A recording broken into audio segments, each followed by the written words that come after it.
All right, guys, we're back with more Summer Game Fest playdays. That's right, we had so much stuff, I didn't even have time to film this one while we were there. This is Dragonball Sparking Zero. I got to check this one out, about a 20-minute presentation of some of the new game modes, and also about a 40-minute hands-on with just the versus mode of the game.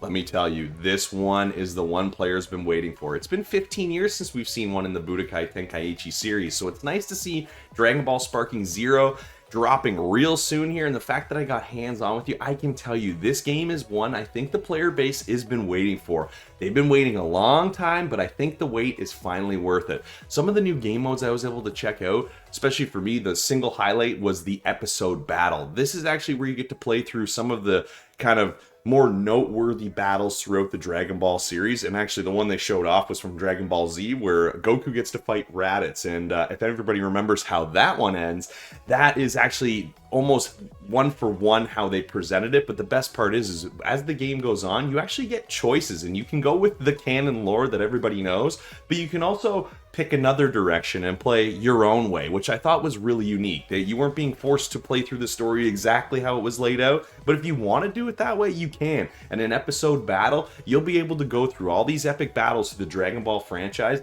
and I think for a lot of players that's going to bring back a ton of nostalgia. I mean, I used to watch this show all the time as a kid. I've watched all the way through Dragon Ball Super at this point now, and I've just been so excited to get my hands on with this game, and so be able to see some of the new stuff they're putting in. Episode battle being one of the biggest highlights for me, but they also have a custom battle that you can actually go in and edit and create your own matchups between, you know, different stories, and you can actually jump into stories that are in the game and then also change out which characters are being in those fights. And that's just something that they've said, you know, they're going to leave up to the community to kind of come up with all these different battles and create their own unique battle with all these different characters. And we're getting over 160 characters in this game, and that includes all transformations, and that is massive. The roster here is huge. So when we actually got to go hands-on with this game, I got to check out just the versus mode in the game.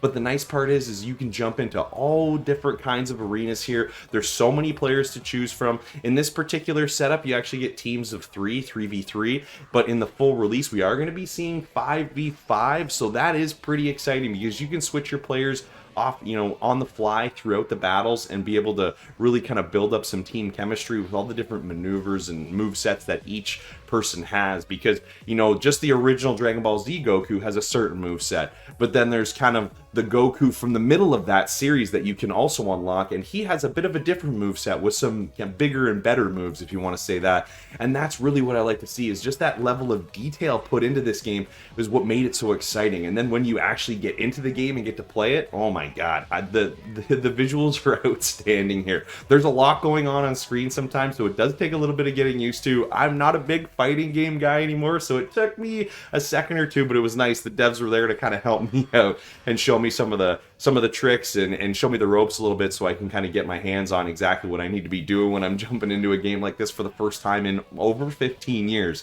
So it was really nice to see, and honestly, the sentiment I saw in the room there, everybody was having a blast and just laughing, having fun, because they've created a game here that I think is going to be huge, especially for Dragon Ball fans. There's just so much nostalgia here that pulls you back into whatever part of Dragon Ball you may have started with, whether it was Dragon Ball Z or even if you just started at Dragon Ball Super. There are characters that you can choose from all these different series that you can actually jump in and play with, and that's the best part here, is that you can just have so much variety when you get into a fighting game like this, and it doesn't feel so cookie cutter anymore. We've got this beautiful visual look. Every piece of the land is destructible. I was fighting underwater. That's something I wasn't even expecting. There was so much stuff to see here. I got so excited playing this game. I even told the guy after I finished my playtest and said, hey man, I can't believe you didn't have to peel me off of that, because I had so much fun playing. I can't wait to get my hands on the full release. And if you want to know more about Dragon Ball Sparking Zero, make sure you keep it locked to ITGTV.com.